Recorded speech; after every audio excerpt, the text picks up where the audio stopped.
Este programa é livre para todos os públicos.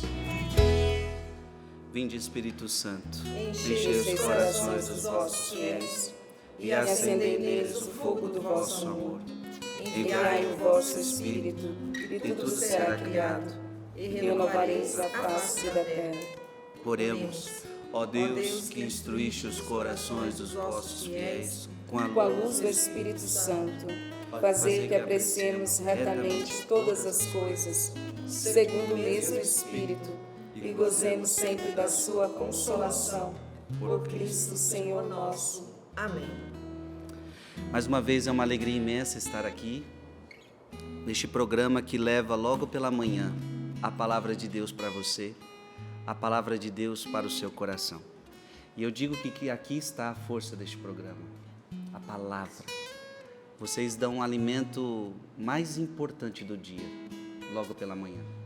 Muita gente já tomou seu café, mas esse momento é o mais importante. É o momento da palavra, porque não só de pão vive o homem, mas de toda a palavra que sai da boca de Deus. Então, por isso que esse programa te deixa bem, porque ele te traz palavra. E não só palavras de esperança, palavras que te encorajam, não. O que a Paula acabou de ler é palavra de Deus. O que nós vamos meditar agora é palavra de Deus. E, portanto, aqui está a força. É assim que você fica forte para esse dia. Eu quero voltar com você na nossa origem. Qual é a nossa origem? A nossa origem não é quando você nasceu da barriga da sua mãe. A nossa origem é quando Deus criou Adão e Eva. Quando Deus criou Adão e Eva, o ser humano estava sendo criado.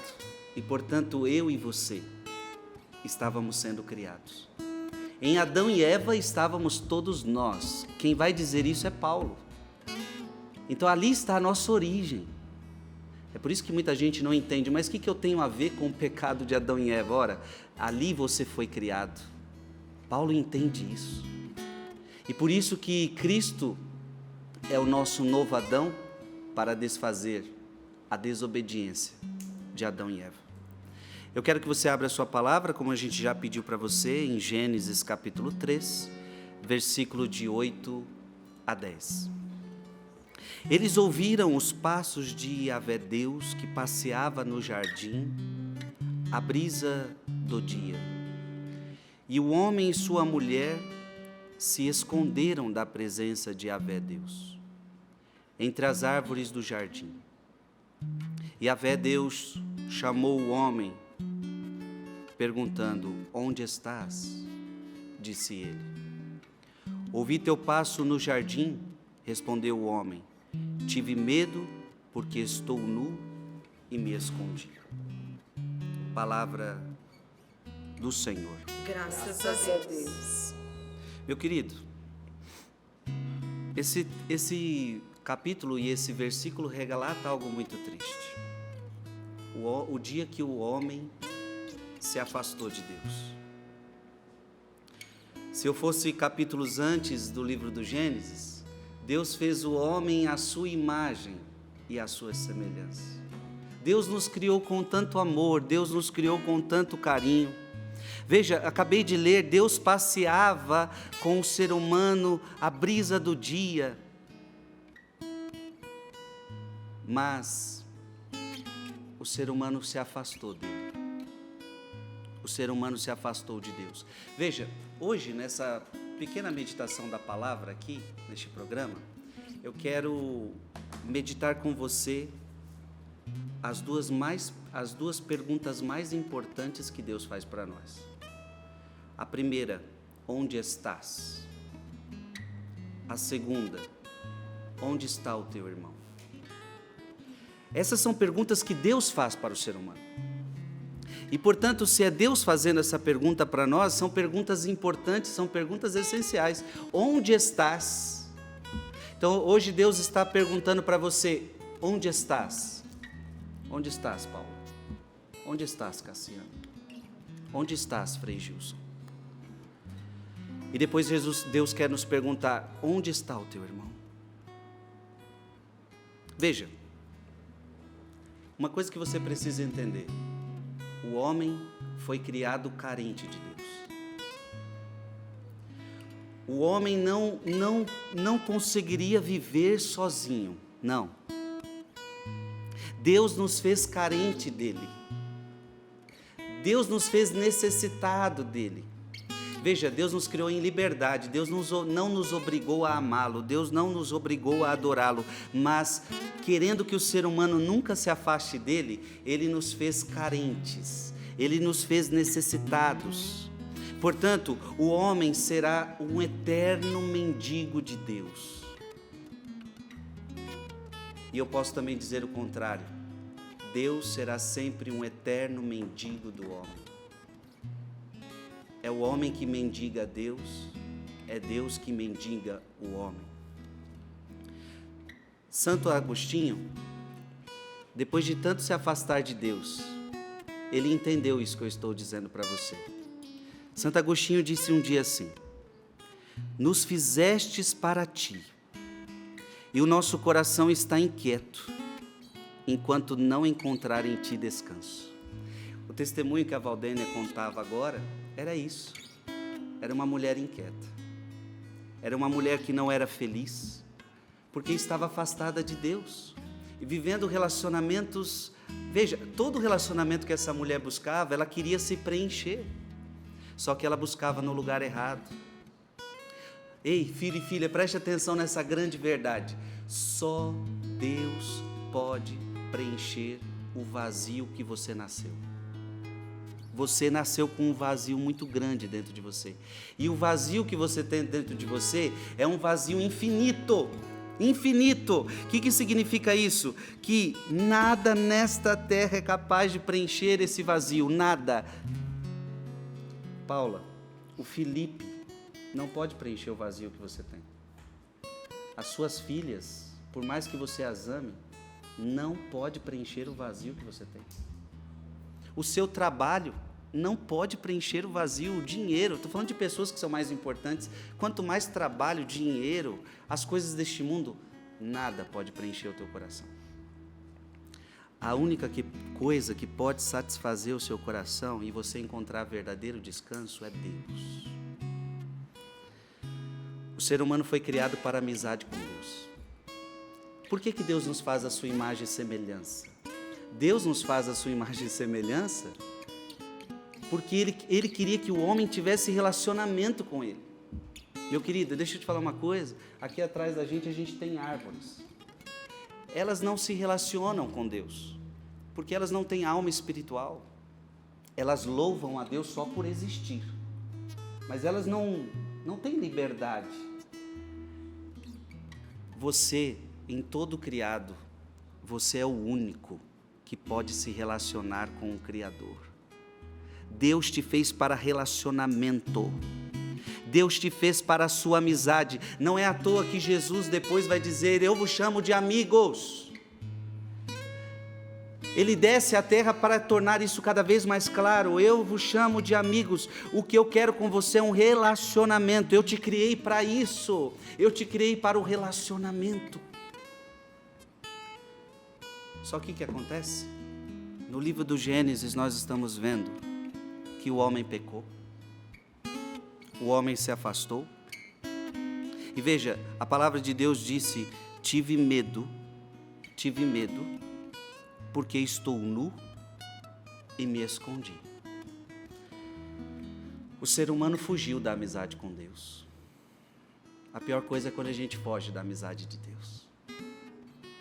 Talvez você que está me ouvindo agora, algum momento da sua vida você se afastou de Deus, e você sabe o tanto que foi ruim isso. E talvez alguém que está me assistindo agora está bem afastado de Deus. E você sabe que você não está feliz desse jeito, porque você viveu para ter amizade com Deus, você nasceu para isso. Tive medo porque estou nu e me escondi. Quando o ser humano foge de Deus, ele começa a se esconder. O pecado, gente, é a grande fuga que a gente tem. O pecado é a fuga que a gente tem. Então, onde que Adão e Eva se esconderam? Atrás das árvores.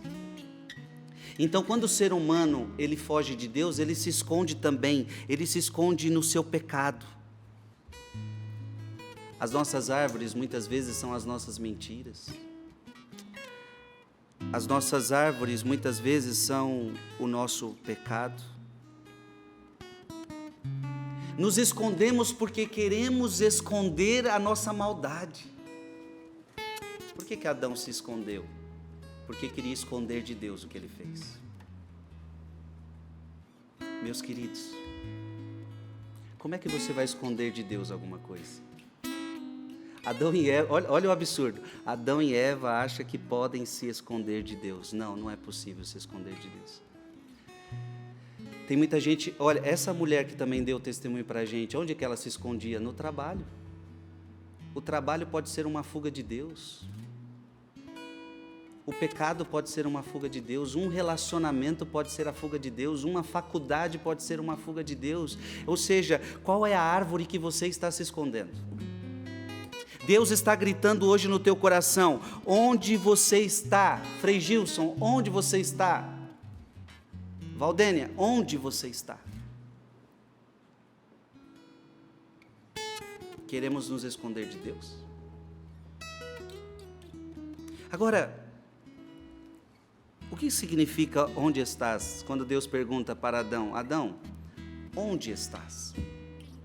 O que significa isso?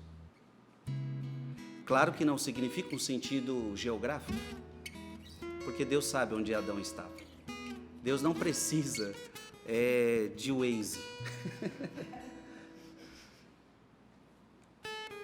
Onde está significa em que estado que você se encontra hoje. Adão, como é que está o teu coração hoje, Adão?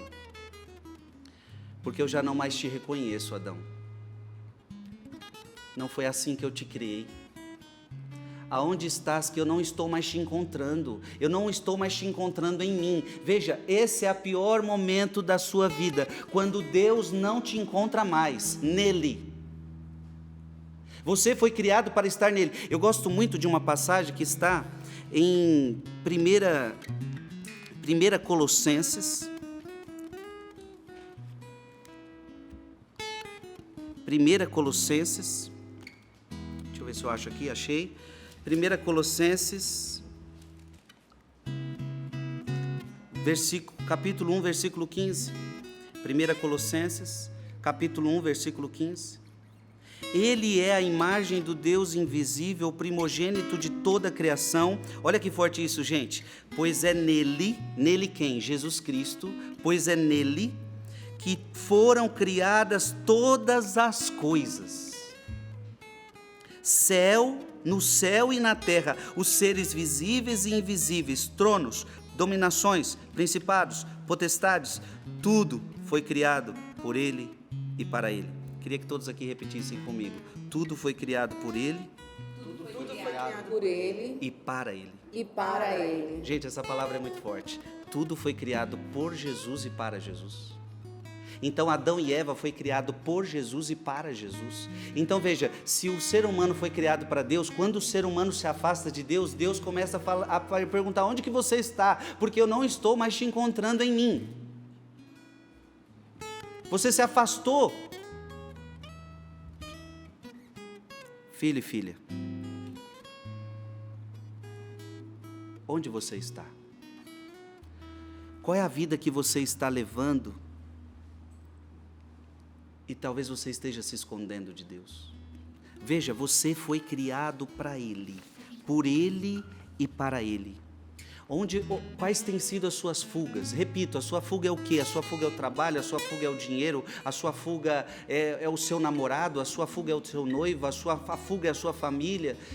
O que são as suas fugas, as suas responsabilidades? Quantas máscaras você está vivendo? Até quando você vai aguentar viver assim? Onde estás? E veja, quando a gente se afasta de Deus, Deus vai deixando de reconhecer a gente vai se desviando, a gente vai se afastando do propósito. E vai chegar uma hora que nem mesmo a gente sabe quem a gente é. Porque o ser humano, ele deixa de ser homem quando ele se afasta de Deus. O que o mundo de hoje tem pregado? Que quanto mais longe de Deus, mais você vai ser você mesmo. Não, isso é mentira. Isso é mentira. Quanto mais o homem se afastar de Deus, mais ele vai deixar de ser o ser humano. E quantas aberrações a gente tem visto? Quantas aberrações? O mundo de hoje, eu não sei onde a gente vai parar. Mas quanto mais o homem se afasta de Deus, mais ele deixa de ser homem. Quanto mais se afasta de Deus, mais ele se afasta do próprio ser humano. Cardeal Sará diz isso: a destruição de Deus é a destruição do homem. Se você destruir Deus, você destrói o homem. Mas essa é a tática do diabo. Essa é a tática do diabo. E aí, quantos filósofos pregaram isso e ainda são estudados em escolas hoje em dia, em universidades, como se fossem deuses do conhecimento, mas grandes filósofos que diziam: temos que destruir Deus. Porque enquanto o homem não destrói Deus, ele não pode reinar. Só que é o contrário, quando o homem destrói Deus, ele se destrói. Porque você não foi criado para viver sem Deus. Você não foi criado para viver sem Deus. Amado irmão e amada irmã, viver se escondendo é viver no medo. E a pior coisa que a gente tem na vida é viver no medo. O medo é a pior coisa, porque o medo paralisa você, o medo não deixa você ir para a vontade de Deus. Preste atenção, a palavra que mais se repete na Bíblia é: não tenhas medo, porque o medo te paralisa. A palavra que Jesus falou com muita frequência: não tenhais medo, porque o medo faz a gente se esconder. E veja, o medo tem uma filha primogênita. A filha primogênita do medo é a mentira. Quem tem medo mente. É verdade ou não é? Quando a gente faz alguma coisa, a gente tem medo, a gente começa a mentir. Quem tem medo mente. E às vezes a sua vida é uma vida de mentira, porque você tem medo. Então, às vezes você está levando uma vida de mentira no seu casamento, porque você tem medo. Às vezes você tem uma vida de mentira, só que veja, olha que drástico tudo isso.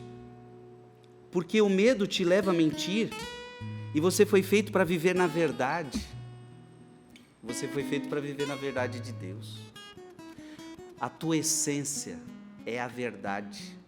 A tua essência é Deus. E quando você vai para o medo, você se afasta de Deus.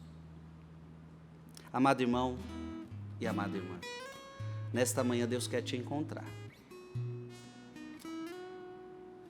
É por isso que Deus permite que muitas vezes a gente viva desertos na vida. Porque os desertos é a hora que Deus nos encontra de novo. É por isso que muitas vezes você vive um momento na sua vida de secura. É por isso que muitas vezes você vive um tempo de deserto. Por que Deus gosta que a gente fique no deserto? Porque o deserto é o único lugar onde você não pode se esconder. Deserto não tem árvore. Deserto não tem lugar para você se esconder. Deus ama quando a gente vai para o deserto. Então, quando a gente está num momento onde a gente se esconde de Deus, onde a gente foge de Deus, Deus quer nos conduzir ao deserto. Filho e filha, não tenha medo do deserto. Eu quero que você abra a sua Bíblia em Deuteronômio, capítulo 8, versículo de 1 a 5. Deuteronômio, capítulo 8, versículo de 1 a 5. Tem cuidado em pôr em prática os mandamentos que hoje prescrevo, para que vivais, vos multipliqueis e entreis na posse da terra que o Senhor jurou dar a vossos pais. Lembra-te de todo o caminho pelo qual o Senhor teu Deus te conduziu nesses 40 anos no deserto, para te humilhar e te pôr à prova, para conhecer tuas intenções e saber se observarias ou não os mandamentos. Ele te humilhou, fazendo-te passar fome, depois te alimentou com maná que nem tu, nem teus pais conheciam, para te mostrar que não só de pão vive o ser humano, mas de tudo que procede da boca de Deus. Tuas vestes não se gastaram pelo uso, nem os pés se incharam durante esses 40 anos. Reconhece, pois, em teu coração que como um homem corrige o seu filho, assim te corrige o Senhor teu Deus, para que guardes os mandamentos do Senhor teu Deus, ande em seus caminhos e o temas. Veja, Deus colocou aquele povo no deserto. Para quê? Para pôr aquele povo à prova.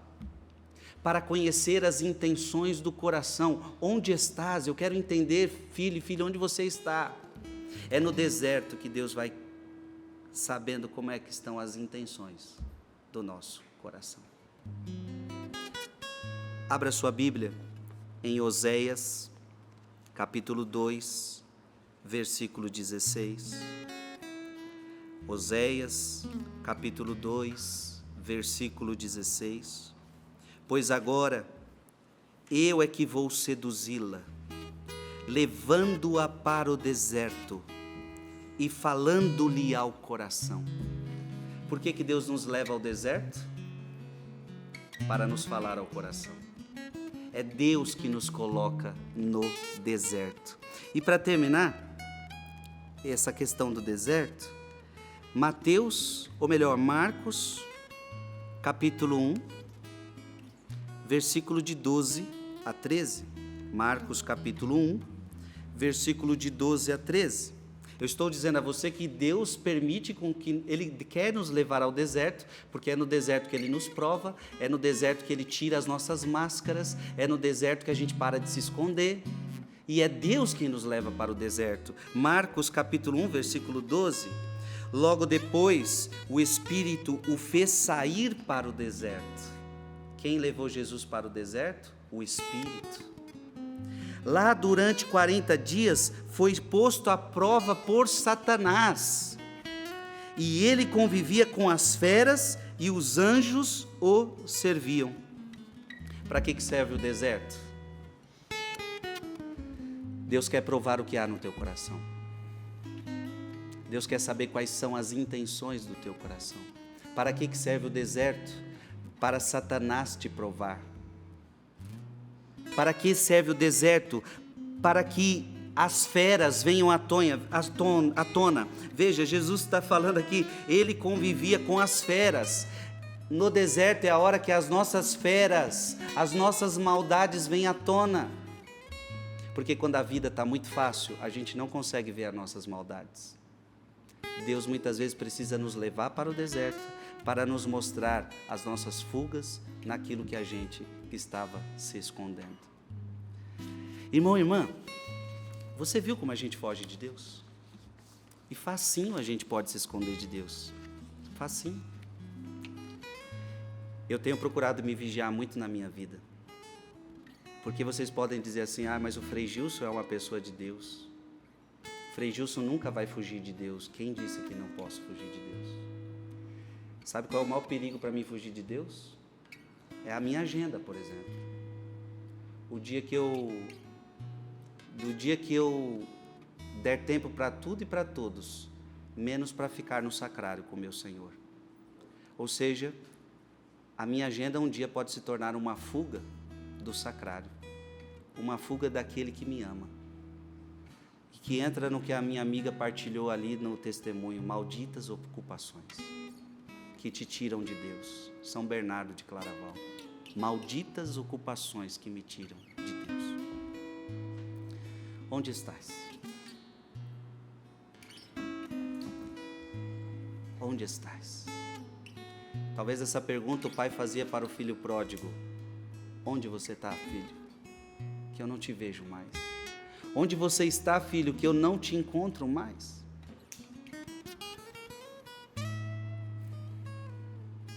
Eu sinto que essa palavra está falando com muitas pessoas agora. Eu vejo pessoas chorando neste momento, porque você está perdido, porque você está fugindo. Você está fugindo de Deus, você está fugindo de você mesmo. Pessoas que estão querendo fugir do seu casamento, pessoas que estão querendo fugir da vida. Pessoas que estão desnorteadas, desorientadas, depressivas, ansiosas, Onde você está, filho? Onde você estava? Onde você está? A solução é você voltar para Jesus. A solução é você voltar para Deus. Só que eu quero completar essa pregação. Porque essa é a primeira pergunta de Deus. Onde estás? Mas Deus faz uma outra pergunta para o ser humano, que está em Gênesis, capítulo 4, versículo de 9 a 10. Gênesis, capítulo 4, versículo de 9 a 10. O Senhor perguntou a Caim: onde está o teu irmão Abel? Ele respondeu: não sei.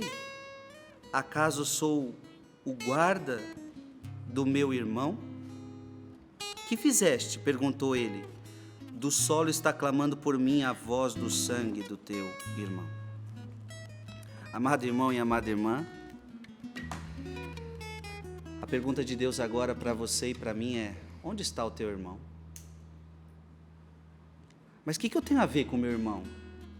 O que eu tenho a ver com o outro? Ah, você tem a ver sim. Porque assim como você foi criado para o relacionamento com Deus, você também foi criado para o relacionamento com o irmão. E a Bíblia é tão séria quando ela diz sobre isso, que ela diz que não adianta você dizer que ama a Deus se você não ama o teu irmão. Se você disser que ama a Deus, mas não ama seu irmão, você é um mentiroso. A verdade não está em você. É tão sério isso, minha gente. Deus colocou esse padrão. Você foi criado para isso, você foi criado para amar a Deus e para amar o seu próximo. Tanto é que Jesus depois, quais são o resumo dos mandamentos? Jesus resume 2 mandamentos: amar a Deus sobre todas as coisas e amar o próximo. Gente, quando a gente foge dessa essência, a gente começa a afundar, a gente começa a ser infeliz. E claro, não é fácil amar o irmão. Veja, Caim aqui mata Abel porque está com inveja, está com ciúme. A gente é mau. A gente é mau. E por isso que a gente precisa sair das nossas árvores e não ter medo de ver a nossa verdade, porque a gente é mau, a gente tem ciúme, a gente tem inveja, a gente julga, a gente fala mal. Só que Jesus fala: amai os vossos inimigos, amai os que vos fazem mal. Porque Jesus sabia que se eu não estiver bem com meu irmão, eu não estarei bem com ele. Quantas pessoas são difíceis para a gente amar, hein? Não fica preocupado com gente fácil de amar. Gente fácil de amar é fácil de amar. É muito fácil amar você, Paulo. O senhor também, Fred. É muito fácil amar vocês aqui dessa bancada. Até porque a gente não se vê sempre. A gente não mora na mesma casa. A gente não conhece os limites uns dos outros. Mas como é difícil amar aqueles que moram com a gente. Como é difícil. Como é difícil amar aqueles que nos perseguem, aqueles que falam mal de nós. De vez em quando surge uma inveja sim, de vez em quando surge ciúme sim, de vez em quando surge julgamento sim, de vez em quando a gente está pensando mal do irmão sim. E aí, a gente vai fazer o quê? O homem se volta contra Deus e o homem se volta contra o seu semelhante. E se voltando contra Deus, contra o semelhante, eu me volto contra mim mesmo. Eu quero te destacar um outro versículo. Gênesis, capítulo 2, versículo 18. Eu acho incrível esse versículo. Gênesis, capítulo 2, versículo 18. Antes de ler, tudo que Deus fez era bom. Deus fez a árvore, era bom. Deus fez o sol, era bom. Deus fez o sol, era bom. E quando Deus fez o ser humano, era muito bom. Mas tem uma coisa só na Bíblia que Deus diz que não é bom. Olha lá. Gênesis capítulo 2, versículo 18. E o Senhor Deus disse: não é bom que o homem esteja só. Vou fazer-lhe uma auxiliar que lhe corresponda. Gente, olha que fantástico isso. Deus vê o seu primeiro inimigo. Deus está combatendo o seu primeiro inimigo, a solidão. O homem não foi criado para viver sozinho. Deus está olhando para Adão e dizendo: eu não criei você para viver sozinho. O ser humano sozinho é incompleto. O ser humano sozinho não é feliz. O ser humano foi criado para o relacionamento com as pessoas e com Deus. Se o ser humano se afastar disso, o ser humano não é feliz. Não é bom que você esteja só. E, portanto, os maiores inimigos do homem talvez sejam esses. O medo. Tive medo e me escondi. Olha o primeiro inimigo do homem aí. Tive medo e me escondi. Segundo inimigo do homem, solidão. Solidão. Tanto é que, meditando sobre isso, nós vivemos há pouco tempo a pandemia. E sabe por que a pandemia foi tão cruel? Porque ela escancarou esses maiores inimigos do ser humano. A pandemia deixou muita gente com medo de morrer. Então, ela despertou o medo e ela despertou a solidão, porque a partir do momento que você não podia mais se relacionar com as pessoas viveram solidões. A pandemia foi mais cruel por causa disso, porque ela despertou o medo e a solidão, que são os maiores inimigos do homem.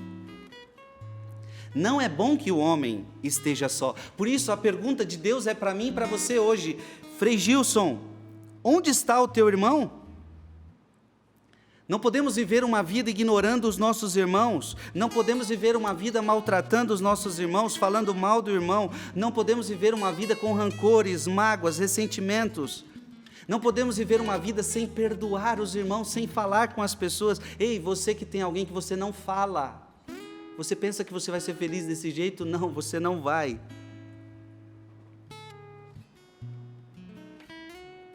Onde está o teu irmão? Portanto, essa palavra hoje foi para você. É Deus que está falando contigo hoje. Onde estás? Qual o estado que encontra a sua alma? E onde está o teu irmão? Que eu e você entendamos que só vamos ser felizes de verdade se estivermos nele, porque tudo foi criado por ele e para ele. Eu preciso estar nele. Segundo, eu só vou ser feliz se eu estiver unido aos meus irmãos, porque eu não nasci para viver sozinho. Não, diga para você mesmo agora: não é bom que o Frei Gilson esteja sozinho. Diga o seu nome e fala para você essa palavra: não é bom que o Frei Gilson esteja sozinho. Não é bom. Então eu digo para você: volta para Deus e volta para os teus irmãos. Aleluia. Volta para Deus e volta para os teus irmãos. Vamos cantar mais uma vez? Eu te levantarei. Porque essa música eu compus na história do filho pródigo, de alguém que se afastou de seu pai, que é o símbolo de Deus, e se afastou dos seus irmãos. Mas um dia ele volta para casa. Por isso, restituirei tuas forças e te atrairei a mim e te darei novas vestes, filho amado. Deus quer te levantar hoje. Feche teus olhos na sua casa e reza com essa canção. Eu te levantarei. Deixa Deus te levantar hoje. Eu te levantarei. Filho amado. Filho amado. Filho querido. Filho querido. Deixa Deus te levantar desse abatimento. Onde que você está, filho? Eu te levantarei.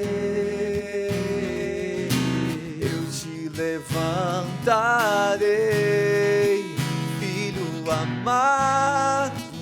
Ah, você é filho querido. Filho querido. Restituirei tuas forças e te atrairei a mim e te darei